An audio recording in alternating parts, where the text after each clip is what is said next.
penggunaan kekuasaan oleh para pemegang kekuasaan itu tidak melampaui batas, sehingga masuk yang disebut abuse of power. Presiden Jokowi itu otoriter, diktator. Masa wajah saya kayak gini, wajah diktator.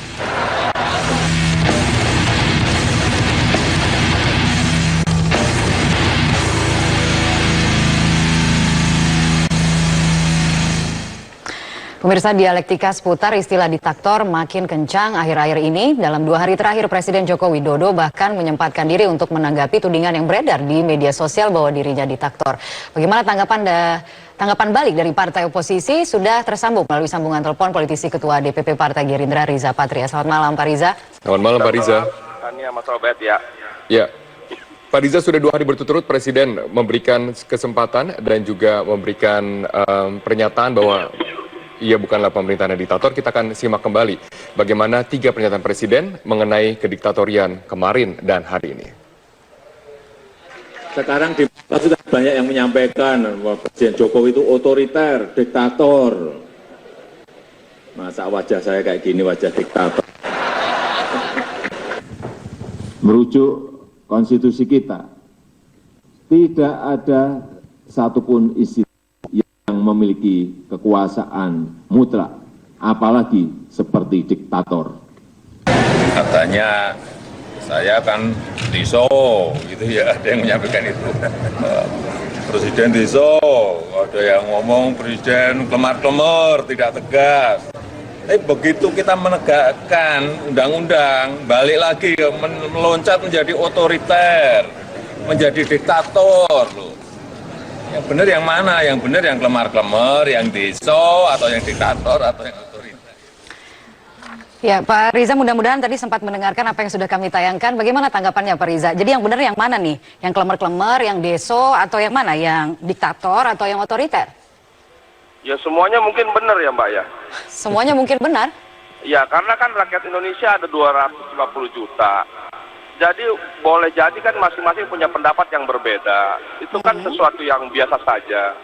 Yang harus dipahami oleh Pak Jokowi atau presiden manapun atau pemimpin manapun, gubernur, bupati, itu menjadi satu konsekuensi. Menjadi seorang pemimpin itu, dia adalah tokoh, dia ada public figure, dia adalah pemimpin yang semua tingkah laku dan perilakunya itu sangat diamati oleh seluruh rakyat Indonesia. Tapi Jadi secara spesifik yang dituduh, Pak Riza, secara spesifik yang dituduhkan oleh partai Anda, labilisasi diktator yang secara spesifik dituduhkan oleh partai Anda.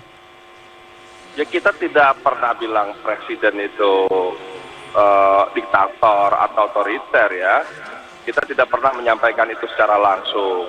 Jadi tadi saya sampaikan, wajar kalau masyarakat ada yang menyampaikan berbagai pendapat tentang presiden. Menurut saya Pak Jokowi harusnya biasa saja. Kalau kita belajar dari pemimpin sebelumnya, bayangkan Pak SBY 10 tahun. Wah ini Pak Jokowi sih gak ada apa-apanya dibandingin Pak SBY. Pak SBY 10 tahun memimpin luar biasa itu. Caci maki bahkan berlebihan menurut saya. Tapi Pak SBY santai saja. Jadi yang penting bagi seorang pemimpin tidak perlu terlalu sibuk atau pusing dengan pendapat masyarakat yang banyak, yang memang masyarakat kita sangat heterogen, berbeda suku, agama dan lain sebagainya, pilihan politik dan sebagainya. Yang penting presiden tugasnya adalah kerja dan kerja, buktikan pada masyarakat bahwa presiden bisa bekerja dengan baik, membangun Indonesia dengan baik, kemudian mesejahterakan rakyat. Pak Riza. Nah, itu tujuan yang utama. Kalau itu bisa dicapai, maka apapun pendapat masyarakat, maka akan menghormati pemimpinnya gitu. Pak Riza, saat ini menjadi kegaduhan di masyarakat, Pak Riza, adalah bagaimana bisa seorang partai sebesar Gerindra melakukan sebuah mungkin tuduhan-tuduhan terkait dengan kediktatorian tanpa dasar yang jelas, karena sudah dibantah oleh Presiden bahwa segala sesuatu yang Presiden lakukan tidak ada satupun yang melanggar konstitusi, semuanya melalui jalur-jalur yang telah ditetapkan dalam konstitusi. Jadi yang pertama, kita tidak pernah menuduh presiden itu diktator dan lain sebagainya. Cuma kita sebagai sebuah partai yang punya memang hak dan kewenangan di parlemen, dan kita juga sebagai partai yang ada di parlemen yang cukup besar, itu punya tugas dan tanggung jawab memberikan masukan, saran dan kritik. Ya, apalagi Gerindra kan posisinya sebagai partai oposisi. Jadi kebijakan-kebijakan belakangan yang diambil presiden, saya kira perlu dicermati dan hati-hati. lebih baik kan didiskusikan dengan banyak kelompok masyarakat sebelum mengambil tindakan. Contoh yang soal penangkapan, soal makar dan sebagainya. Ya, itu adalah komen yang diposting melalui sosial media oleh Waketum Anda yang mengatakan bahwa bukan dari wajah tapi dari tindakan, tumpas ormas, tangkap seenaknya, tuduh makar dan lain-lain. Apa itu demokratis? Jadi itu maksudnya untuk siapa kalau bukan untuk presiden? Ya itu kan merespon apa yang disampaikan presiden. Presiden kita kan lucu, ngomongnya, wah masa wajah saya begini dianggap diktator. Ya orang kan merespon, memang kalau seorang diktator, tidak berarti kita bilang itu Pak Jokowi, orang diktator, orang baik atau tidak baik sekalipun, itu tidak diukur dari wajahnya. Kan begitu. Jadi saya juga sama berpendapat, orang yang baik tidak baik itu bukan pada wajahnya, begitu loh. Apakah kalau dia orangnya putih, kulitnya terus langsung dianggap orang baik. Kemudian kalau orang hitam jadi tidak baik, kan tidak begitu. Jadi tidak ada ukuran wajah, warna kulit, agama, suku. Itu tidak menambahkan dia baik atau tidak baik gitu loh. Jadi kembali kepada orangnya tersebut. Jadi saya kira itu yang dimaksud dengan Fadlizon, bahwa baik tidak baiknya orang atau otoriter atau tidaknya tidak bergantung pada wajahnya. Bukan ukuran wajah yang menjadi ukuran begitu. Baiklah, terima kasih Pak Riza telah bergabung bersama kami. Selamat malam. Terima kasih. I want you to show me how to get to know someone like you, someone like you. I want you to know me, 'cause I know that. Kembali ke dalam negeri, Wakil Ketua Umum Partai Gerindra Fadlizon menanggapi pernyataan Presiden Joko Widodo tentang wajah diktator. Melalui akun media sosialnya, Fadli menyatakan menilai diktator bukan dari wajah, tapi dari kebijakan dan tindakan. Sementara itu, pengamat komunikasi politik menyebut Presiden Joko Widodo sudah tidak nyaman dengan pelabelan di media sosial yang menyatakan dirinya otoriter. Saya takut persennya nggak diktator. Sekarang di sudah banyak yang menyampaikan bahwa Presiden Jokowi itu otoriter, diktator. Masa wajah saya kayak gini, wajah diktator. Seluruh Presiden Joko Widodo disampaikan saat membuka kejuaraan silat nasional remaja di Jakarta Timur Selasa kemarin. Jokowi menegaskan dirinya bukan bagian dari pola kepemimpinan tersebut. Wakil Ketua Umum Partai Gerindra Fadlizon menanggapi ucapan Jokowi melalui akun media sosial Twitter. Ia menulis, menilai diktator itu bukan dari wajahnya, tapi kebijakan dan tindakannya. Tumpas ormas, tangkap seenaknya, tuduh makar dan lain-lain apa demokratis. Pengamat politik M. Kodari menyatakan pemerintahan demokratis sudah berjalan. Namun secara individu bisa disebut Presiden Joko Widodo dinilai lebih berani. Kalau dikatakan diktator pasti jauh ya, otoriter juga pasti jauh. Yang kategori yang mungkin tepat adalah Jokowi ini dia spektrumnya antara pemimpin yang berani atau tidak berani, tegas atau tidak tegas. Gaya komunikasi ala Joko Widodo sengaja dihadirkan karena Presiden sudah tidak nyaman dengan pelabelan dirinya di sosial media yang dapat mempengaruhi persepsi. Itu memosisikan Jokowi kan dalam konteks komunikasi politik itu ada labeling ya, ada name calling itu, pemberian label buruk seperti misalnya diktator, otoriter, itu kan sudah masuk labeling. Nah, labeling itu kalau kemudian tidak di counter, itu bisa kemudian terus-menerus akhirnya mempengaruhi atau memapar persepsi. Konteks politik nasional tak bisa dinafikan sebagai asal mula tudingan dari lawan politik. Di antaranya adalah penerbitan Perpu Ormas nomor 2 tahun 2017, serta diloloskannya Undang-Undang Pemilu yang diantaranya mengatur presiden threshold 20% suara parlemen dan 25% suara sah nasional. Dari Jakarta, Tim Liputan, Metro TV.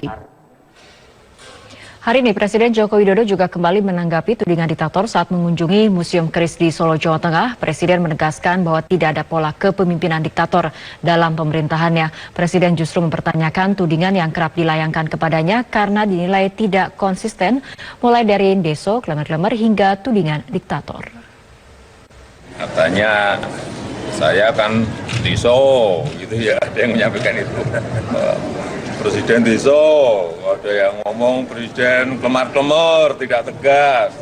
Tapi begitu kita menegakkan undang-undang, balik lagi meloncat menjadi otoriter, menjadi diktator. Yang benar yang mana? Yang benar yang klemar-klemar, yang diso, atau yang diktator, atau yang otoriter. Saya kira negara ini adalah negara hukum yang demokratis. Lembaga-lembaga mempunyai peran sendiri-sendiri, mana yang mengontrol, mana yang mengawasi, mana yang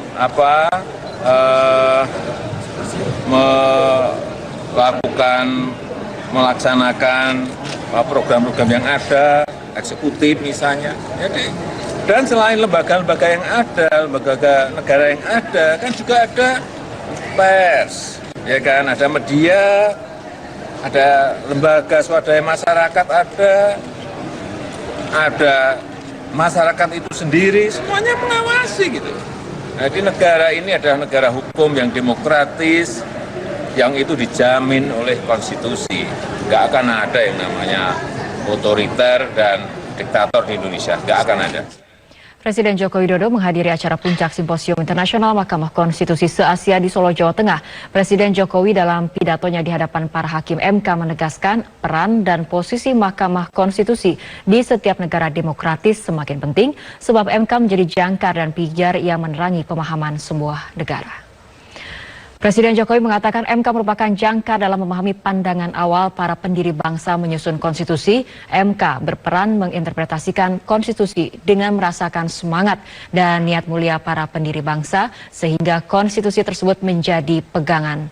MK juga menjadi muara inspirasi bangsa dalam menjawab tantangan baru. Presiden Jokowi bercerita juga tentang pengalamannya sebagai wali kota Solo. Menurutnya, Solo cerminan kehidupan masyarakat Indonesia yang sangat majemuk.